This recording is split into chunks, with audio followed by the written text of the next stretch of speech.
Welcome back, guys, to another race. Courtesy of Fred Vasseur here. And this is part number 19 today of our F1 24 career mode in our rookie debut season in Formula 1. And we start this episode off with a secret meeting as Ferrari have come back for a third time now to advance talks. So much so that Fred Vasseur has joined us for these talks. He comes to visit us and he really wants to sign us. But as I have alluded to, I have basically just strung Ferrari along. I've played the game to try and make my next contract with McLaren more lucrative, because I can go back with bigger bargaining power and say, look, Ferrari have wanted to sign me, FYI, so just let that be known. And comparing where Ferrari are with us, very similar, to be honest, in terms of R&D, performance-wise. Obviously, we've seen Ferrari up there, but our success rate with our upgrades is better, and more importantly, the recognition, which is the final bit of information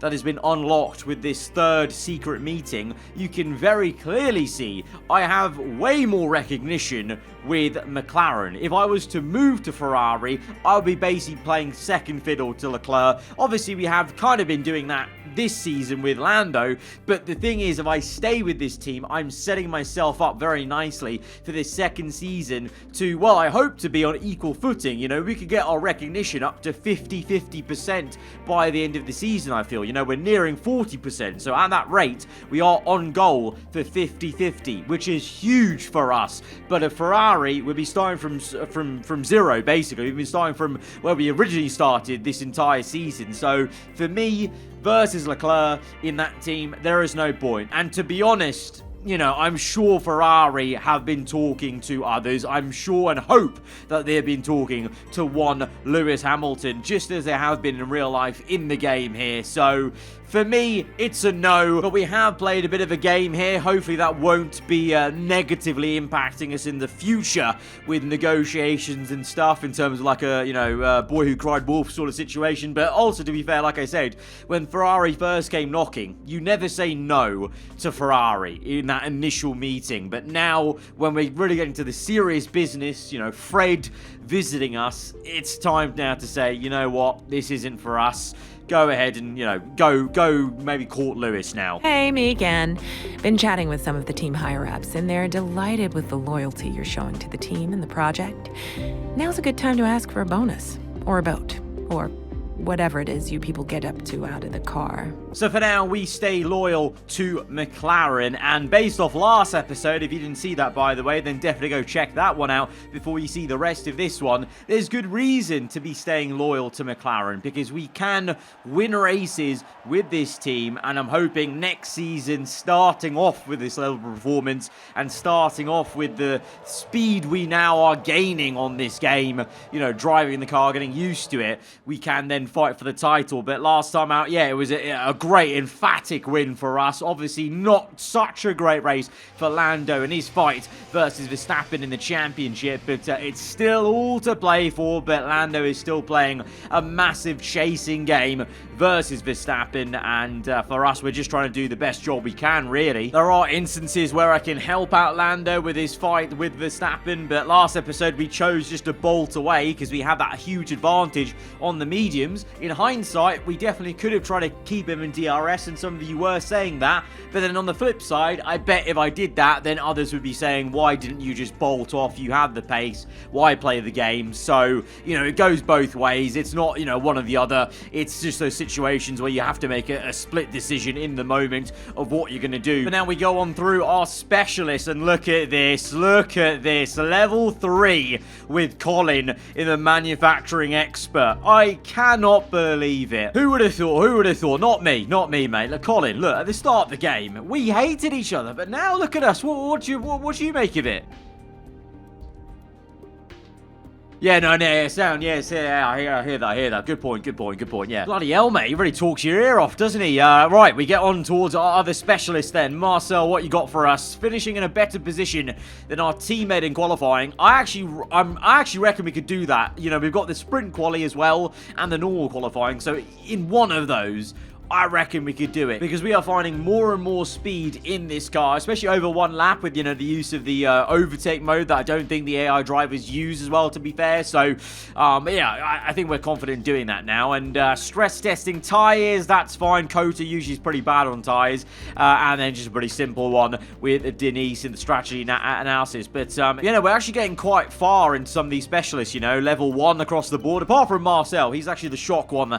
I didn't think we would be still on level 0 with the power unit consultant, but it is what it is as we now look ahead to the race weekend, and our upgrades are going to be all coming in. Now, with 3 performance upgrades coming in onto the chassis side, tyre wear, weight reduction, weight redistribution, 3 upgrades. That's a decent amount all in one race weekend. Do you think, this is going to be quite a sizable march up on the R&D chart? No, absolutely not. We've actually lost a place. We've lost 2 places in the R&D chart. We're down to 3rd. Ferrari and Red Bull come in with some huge upgrades. Must be some major upgrades for them. And ours must have been all minors, I guess, to have 3 upgrades. And we've still been out-upgraded by rival teams. Even Mercedes are now right up there with us and catching us up. So, yeah, we're going to have a very competitive time here around Kota, maybe, because Red Bull now are back on top on paper. Ferrari ahead. Mercedes so close to us. And everyone on this grid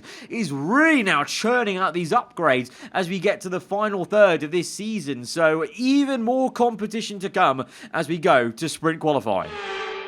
It's a United States love affair with Formula One at the moment, so what a thrill for everyone today to see our drivers lapping Kota at full hot lap speed.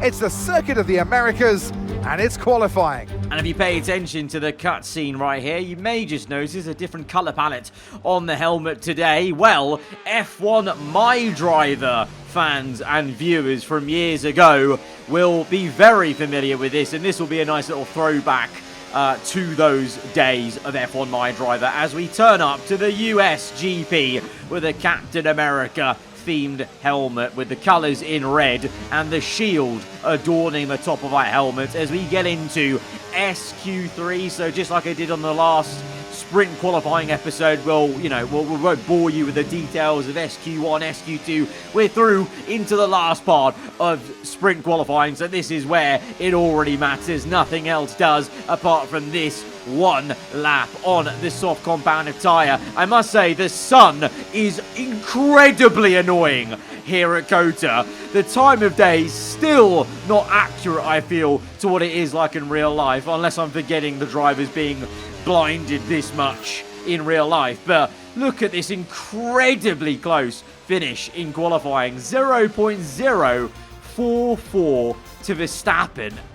That's like literally just a tiny bit later on the brake somewhere, and we would have been on sprint pole.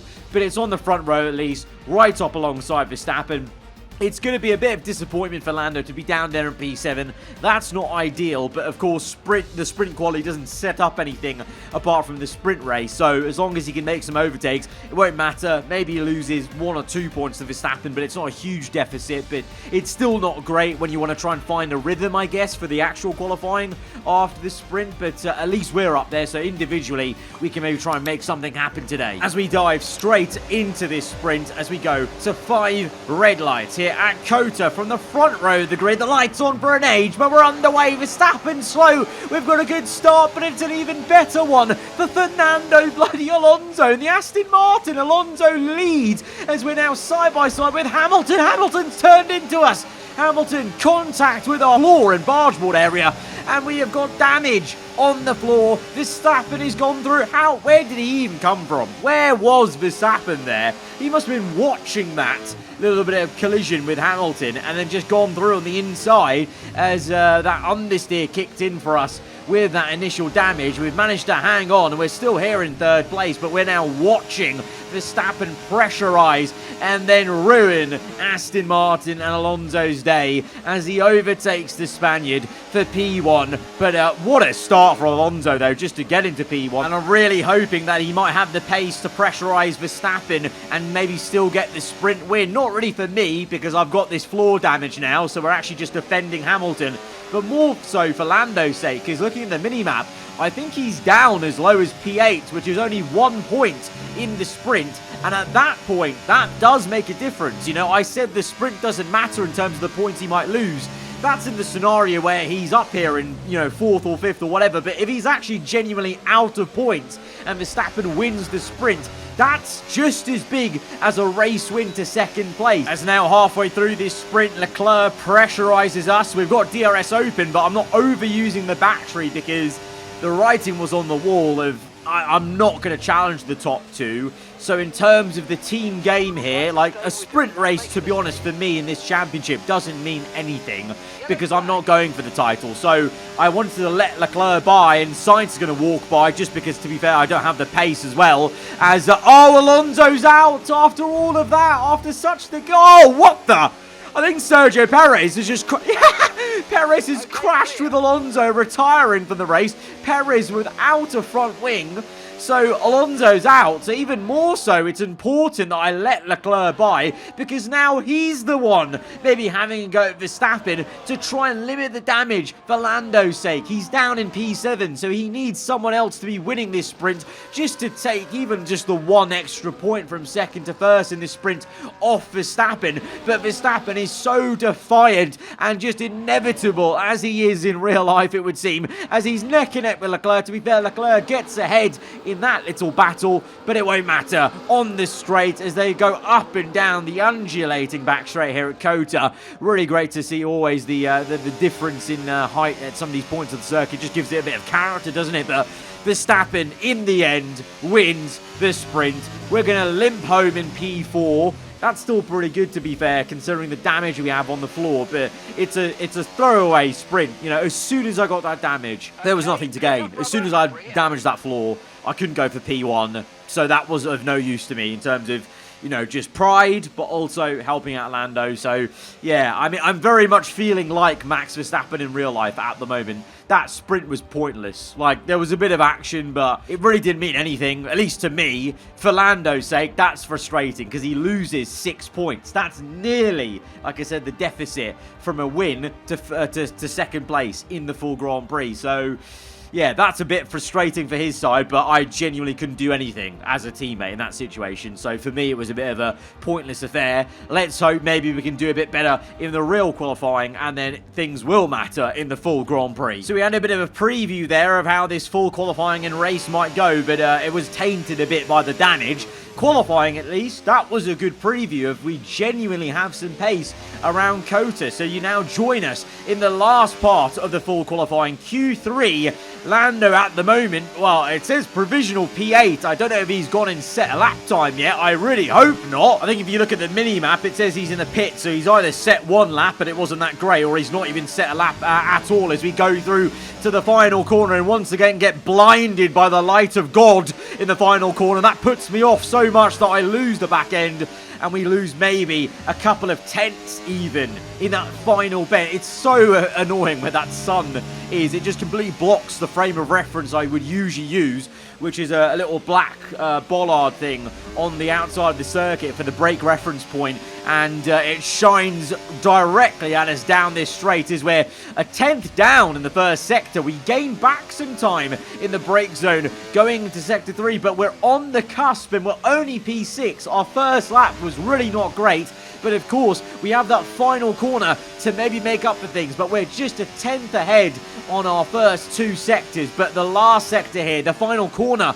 is really where we lost most of our time, so hopefully we can still be up there because it genuinely looks like Lando might be down in P8. So once again, it's up to us as we gain 3.5 tenths of a second. What will it be? P3. 1 less position than we had in sprint qualifying, but for good reason, because this time round it's still close to Verstappen, but Leclerc has come out of nowhere to really perform for Ferrari, and he is on a surprise and shocking pole position for the US GP alongside Verstappen. We're on the 2nd row, but again, it was close to Red Bull, and Hamilton's there on the same row as us, so I was going to say, hopefully there's no damage this time, but we need to avoid a Mercedes making contact with us again. But what is going on with Lando? Did that mistake at Singapore, has that really put him in a funk now with the focus rating potentially?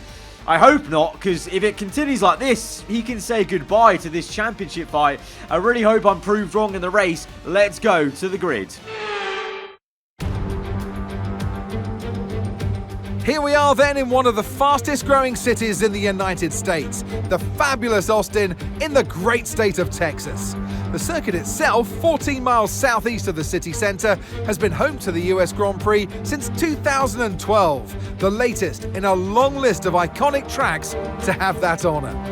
We have 10 turns to the left and 10 turns to the right here at the fantastic Circuit of the Americas. Overtaking opportunities into turn 1 and turn 12 of this anti-clockwise track. It's 3.6 miles long and we should see average lap speeds of around 126 miles per hour.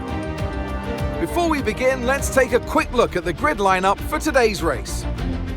A fantastic effort from Charles Leclerc yesterday, and it's put him on pole, and a McLaren alongside. As we continue through the rest of the grid today, we have Hamilton, Russell, Perez, Norris, Ocon, Gasly, Stroll, Verstappen, Ricciardo, Tsunoda, Bottas, Sainz, Hülkenberg, Sargent, Joe, Albon, Magnussen, and Fernando Alonso rounds off the grid. With preparations almost complete, let's head down to the track. And alongside me for the first time this season here in the commentary box, Naomi Schiff. Hello, Gnomes. I know what we've got to do before the start of today's race, but what about our driver? What do the final hours look like for them? Well, every driver certainly has their own way of preparing themselves before a race. But I can tell you that pre-race rituals are a real thing. When I was in go-karting, I used to touch every wheel in a specific sequence before I got into the kart. And then I stepped up to cars and had a specific set of fireproof base layers just for race day. So watch the drivers when they're on the grid. Some may be sitting on the floor and isolating, others may be up to other things that they do. But these little things really help their minds get ready for the race.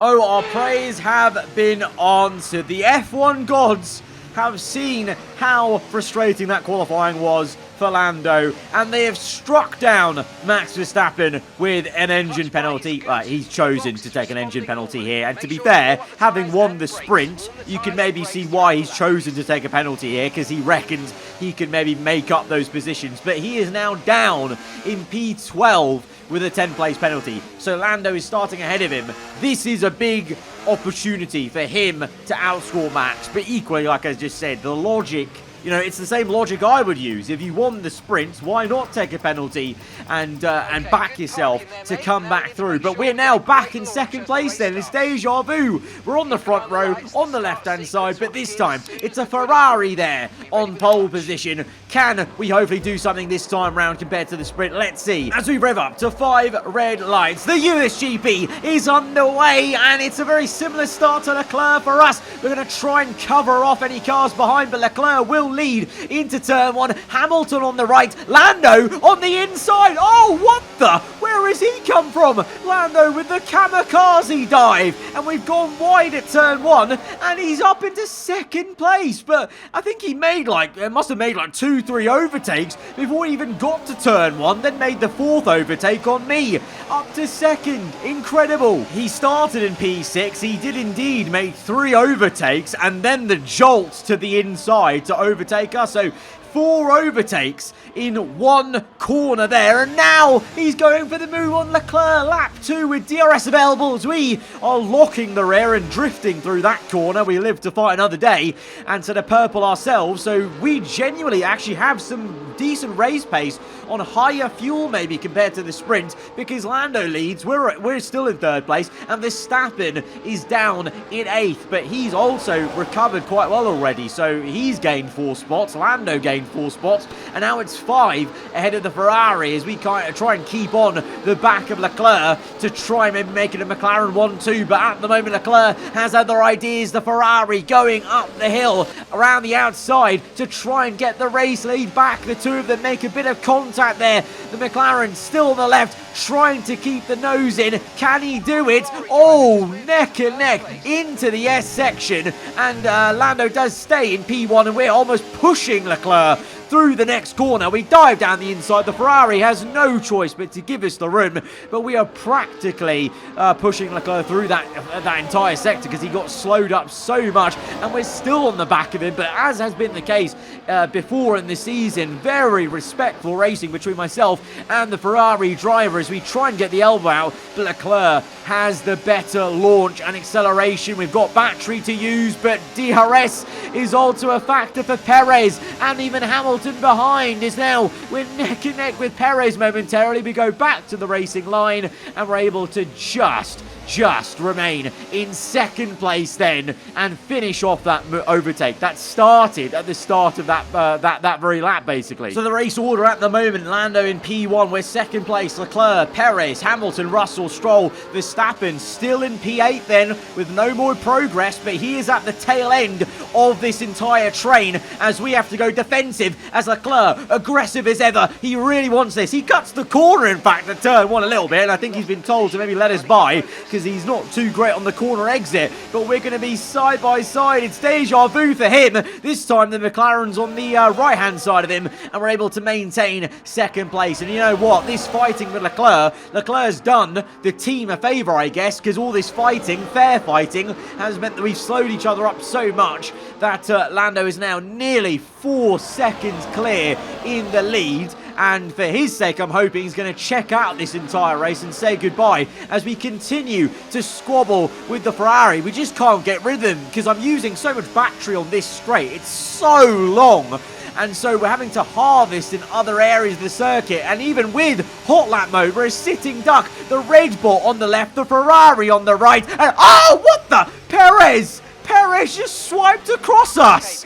What on earth was that? Perez has broken our front wing in the brake zone. He's taken a bloody swipe at us. The Red Bull getting proper aggy. It's not for the first time either, Sergio Perez. Look at this replay. Look at this. The vicious. What is in the coding today?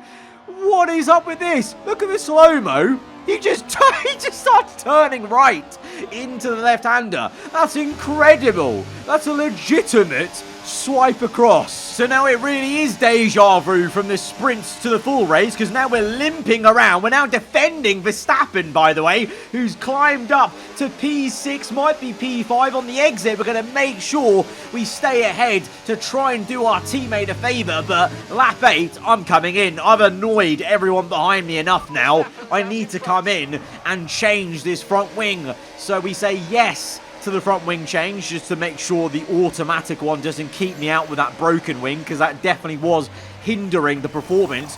But so this will be interesting. So we've come in early, so this will be a big undercut on these hard tyres, because to be honest, the medium tyres were also wearing out quite a fair bit. That was very apparent from the sprint, but my pit stop was 7.7 seconds, you know, 5 seconds more than a usual pit stop because of the front wing change. So it's going to be interesting to see if the undercut negates the front wing change. I'm hoping so, but let's see. But remember, we were ahead of Verstappen just before we made that pit stop. And, oh, ahead! The Ferrari's off! The Ferrari's, is he in the wall? Is he spun? I don't know. Leclerc's going again. But Leclerc, from, what was it, P2, I think it was? From P2, he's spun it, I think, I assume. Or maybe he's been tapped around. Let's see. No, he's spun all on his own.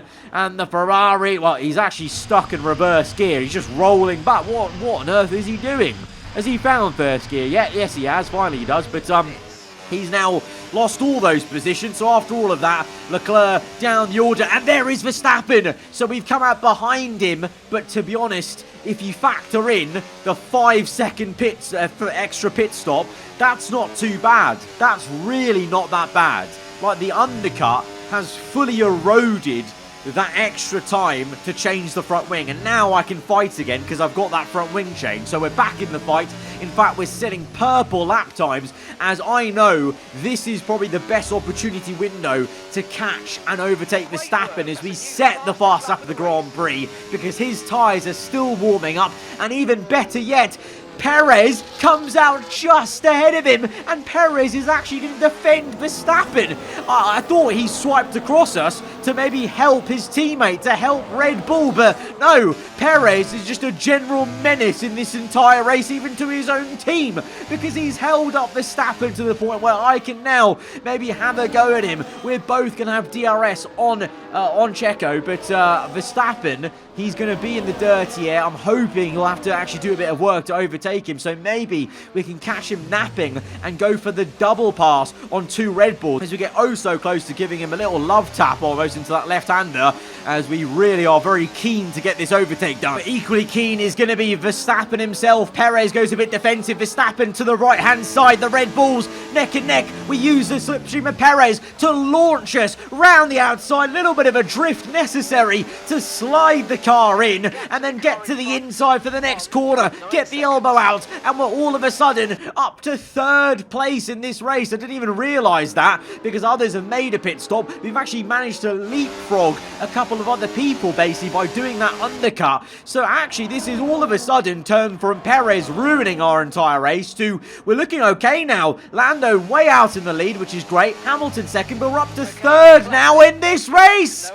But there's another twist, yet another twist in this race. Red flag, ow! And it's because of an almighty pile-up in the last sector. And once again, it's Lance Stroll that has spun it. That's back-to-back races he span and caused a red flag.